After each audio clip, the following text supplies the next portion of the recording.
Hello everyone. Welcome to episode 20 of City Skylines. In this episode, we will develop this island, which is just being developed because it has a lot of oil on it, and because our city is in dire need of energy. It is struggling a lot. We have issues in the commercial sector because all the stores are complaining they don't have enough goods to sell. So because of this dire situation, I am developing this island which has just been discovered by the mayor, Sligsy, and has a ton of fossils, oil. So this area in which previously I had built the sewage system will also have the oil from now on. The thing is, this will create a lot of traffic. So this is why I'm trying to design an exit and a highway way to get on the highway in a smarter way than usual because of all the traffic. So this is why all the on-ramps and the off-ramps will not be on the main boulevard but on two parallel roads that will then connect into the boulevard. So the boulevard that goes underneath the highway will not be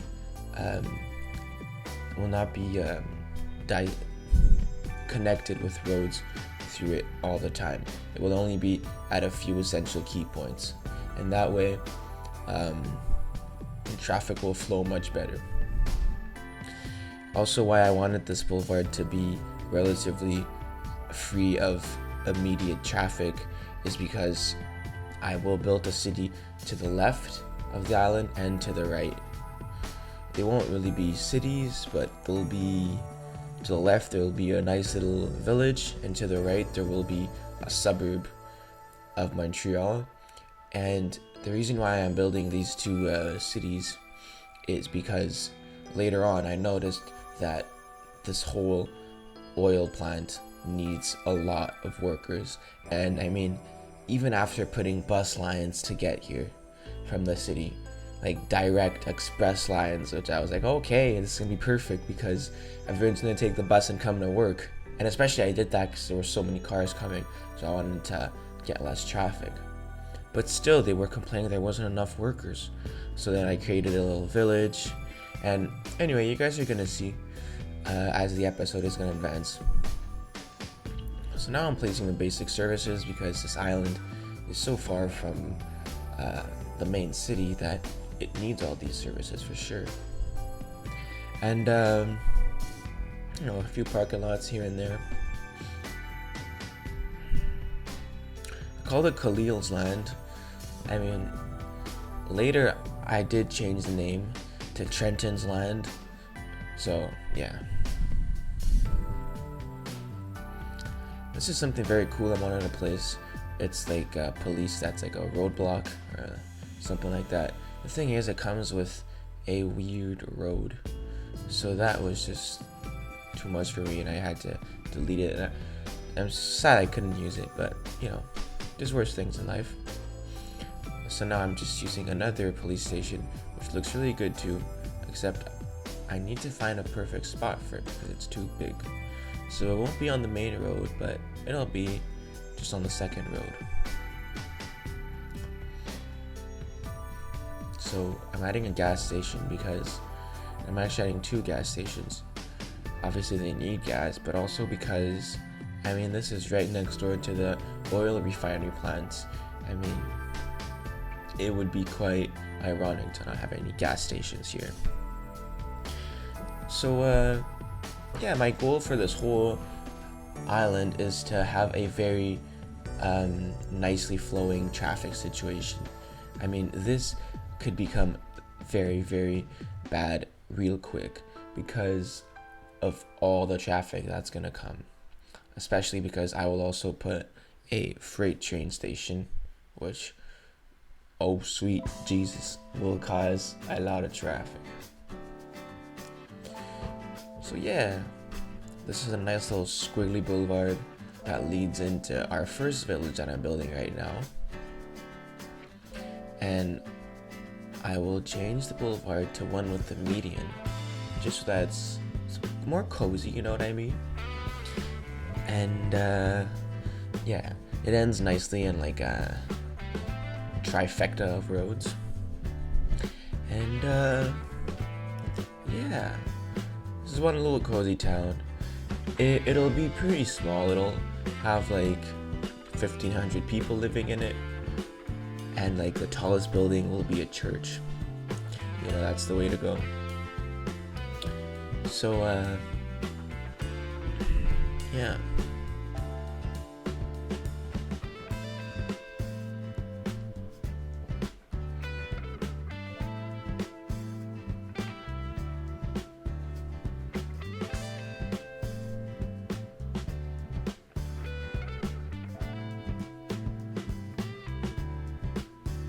So now that I have the general layout laid down, because there won't be too many streets, because like I said, it's going to be a pretty tiny town. I will soon start putting in the houses. And basically, this city is not here because of any other reason than just the immediate need of population.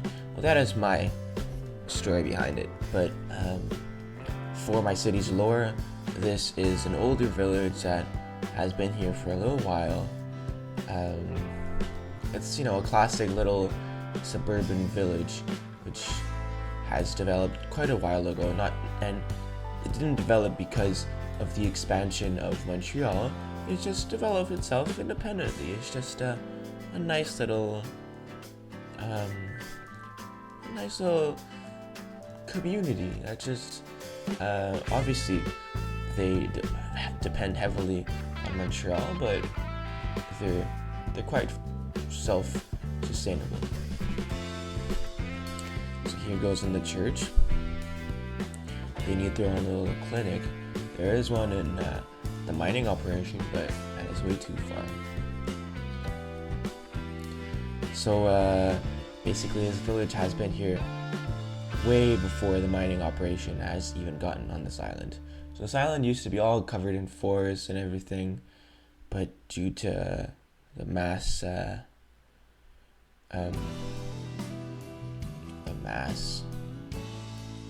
anyway, the development of Montreal, it developed so fast, and a crazy economic boom, they needed to take over this land.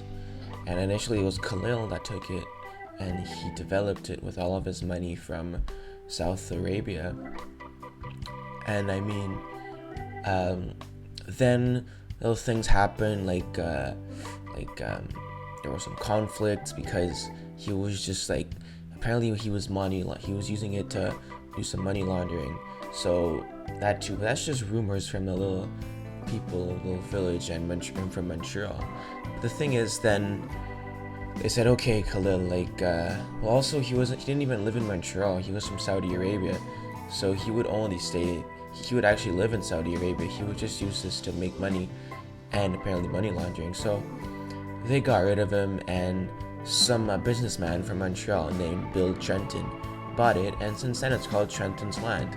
And everyone's much happier because Trenton actually wants to develop the island economically and in a very safe way for the environment, and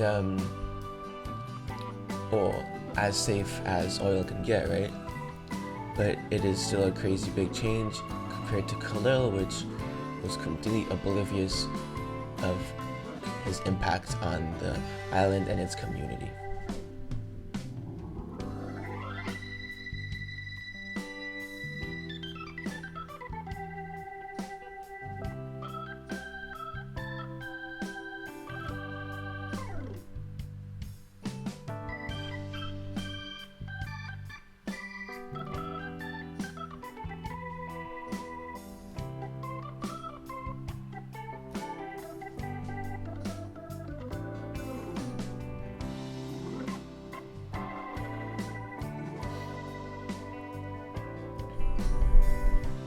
There you go.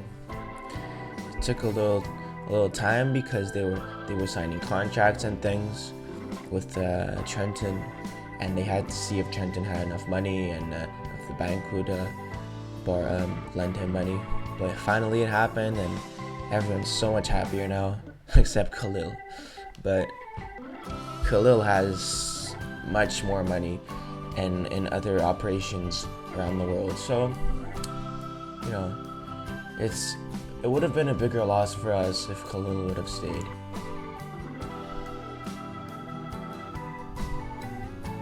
So there you go. Now I'm placing smaller roads which get created in a very organic way.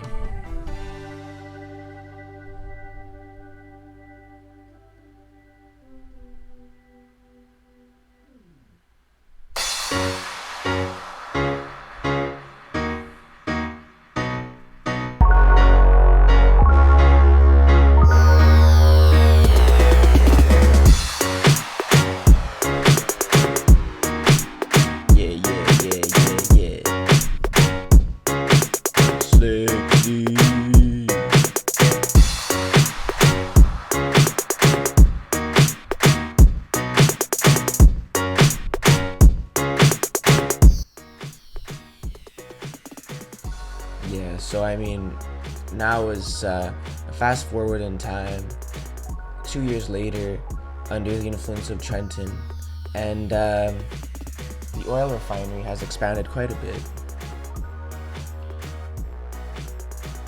Everything is working much better. I mean, everyone's satisfied with how it's going along, and people are actually starting to move to the little village over there because they heard of all the beautiful opportunities to work. So basically, guys, now what's happening is that as Trenton's oil refinery plant is growing, they need even more people. And with all the bus systems and everything to get here, and the village which is growing, they still need more people. So right over here where this road is leading will be another community. This time it will be something similar to public housing, but it will be more like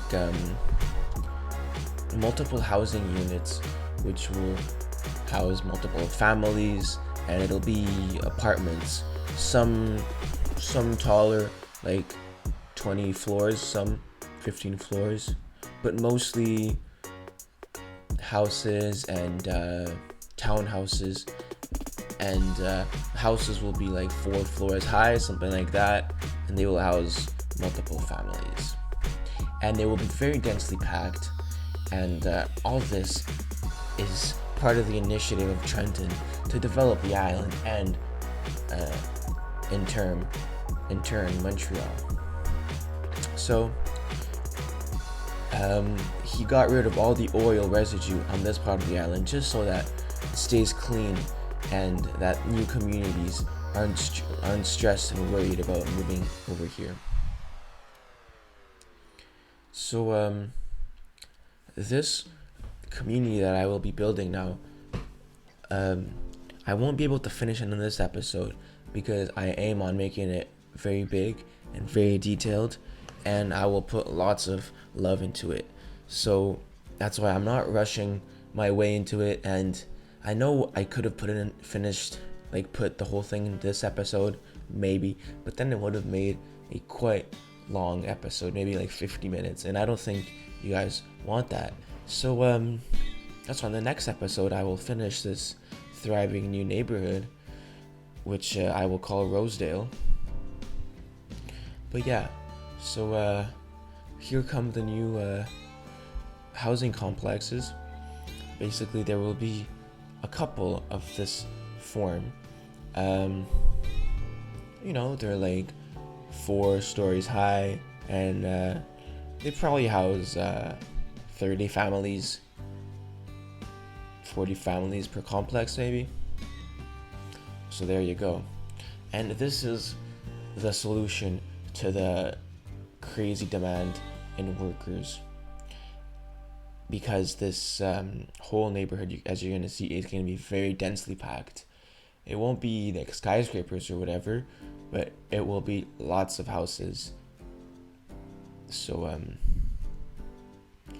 in the end there will probably be like 4,500 people living in it, compared to the other village which is like 1,500, and it has like the same footprint as that village.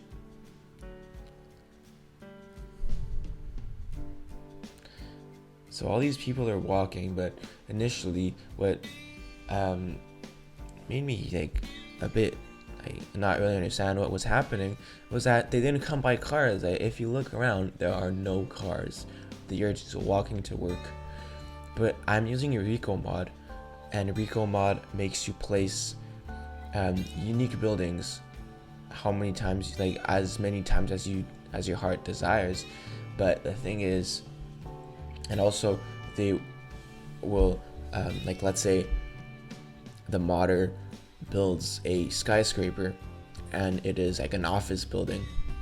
Well, he will put in the category office, so it is in a unique building, so it's made by a modder and you can place it where you want. So you plop it down and it will function as an office too, which is amazing, and you can place it as many times as you want. So this is really revolutionary mod. And that's the thing, you place it, but now I do have demand for residential, so people to move in. But the thing is, you place it, and since it doesn't get zoned, you place it and then people come in. It's not, well, when you just put zones, it is the opposite. You know what I mean? The house is only built if people move in to them. So this is why it takes them a little while, and cars will eventually arrive, but for now the people are just walking. So that over there is going to be like the heart of Rosedale, over there where all those townhouses are. But closer to the oil plant, we will also have some buildings, and this time they will be taller, and they will in order to house even more people. And this is why the taller buildings are closer, because we need more people closer, obviously.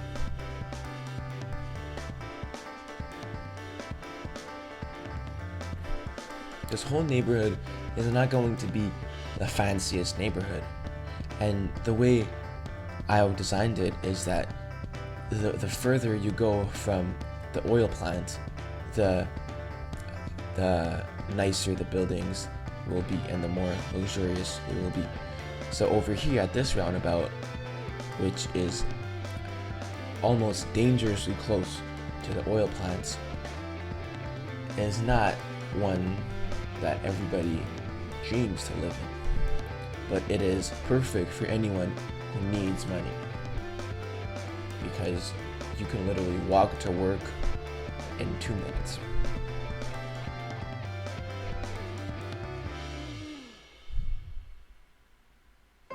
So now I moved the sun plant. The sun plant, I don't know what it's called. The solar panel thing. Anyway, and I'm getting rid of all the oil that is not in the middle because it looks so much better without it. So if you guys like what you see and how I'm using all the buildings with Rico mod, be sure to tune in into the next episode, because that is really when all the buildings and all the urbanization is going to start taking place. I will put in parks, a lot of paths. I mean, all the buildings over there in those townhouses will be connected, and I have like 15 more models of townhouses. So it'll be, and I'm basically going to use all of them. And they're going to be on the hills, they're going to be in parks, there's going to be like a tennis court. I'm telling you guys, it is really nice build, and I will show you guys this in the next episode, and I really can't wait. And